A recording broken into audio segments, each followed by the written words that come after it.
Chase Lock with the Blue Futon. You're probably watching this one because we are reviewing X2, X-Men United from the trilogy pack. Is it X-Men 2? Yeah, X-Men 2. Or technically it's X2, X-Men United. So let's call it that. Let's review the second one in this trilogy.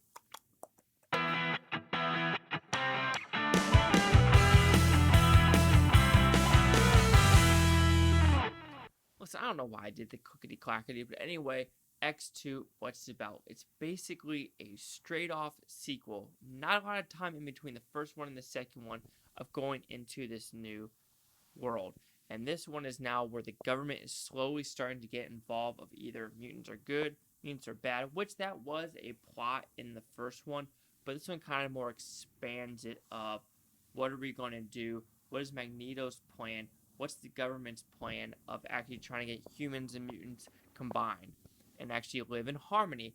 So this one, the main cast they decided to add to this one is Nightcrawler, Colossus, the person that does ice, and the person that does fire. Of course, the ones that they do, the ice and fire one, they did it on purpose because you know for a fact when they have a third one, they're going to battle it out because it just makes sense of putting them in it. You can just kind of tell that was the whole reason to put them in it, which is not a bad choice because in this one now Rogue has a boyfriend and everything like that, and she has trouble with deciding like who she could touch because everything she touches it basically steals their powers and stuff like that.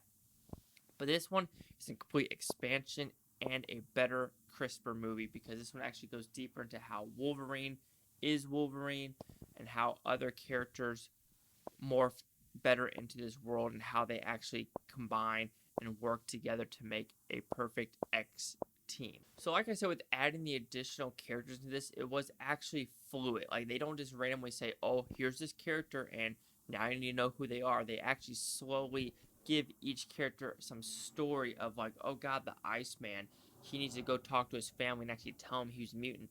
And you have Nightcrawler's story and you actually could realize what he's been through to get to where he is today. So you got to enjoy that dialogue choice in the writing. That's crisp writing to actually make sure you understand who each of these characters are going through this movie because this one is the longest movie in the trilogy and it makes sense because we're expanding on what Brian Cox is doing, which he's the main one that's actually taking control of these mutants by this special power in the neck, which they really don't explain how he has a serum to do it, but this is how he's using it to build his own machine to find all the mutants, and once he finds all the mutants, he's going to kill them. But of course, the X-Men have to realize whose team are they on. Are they with the humans or with the mutants? And with that, it works as a story. Just like the first one, it is a straight X-Men superhero movie that expands on the original universe, kind of like Spider-Man 2 does. Spider-Man 2 is another one that's better than the first one, as well as X2 United is better than the first X-Men movie. Same director. I don't know about the writing, but I think Simon Kingsburg, I don't know if I'm saying his last name correctly, wrote most of these movies, which he wrote the third one, and he also directed Dark Phoenix. So there's a lot of weird mishaps happening in the X-Men universe with deciding what timeline they want to take. And as of right now, with the second one, no timeline has been diminished. No timeline has been warped. That starts to happen after this movie, so prepare for that. But overall, it is the longest one in the trilogy. It works. I enjoyed it more than the first one. The action felt more fluid. The special effects felt better.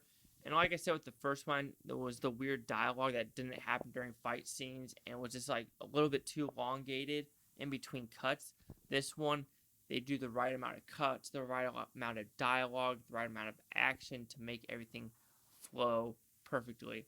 And how this one ends, of course, they end it for a sequel where it starts getting weird because when I'm rewatching this one, like I said, I've watched these such a long time ago. I'm like, oh, so that's what the Dark Phoenix really is.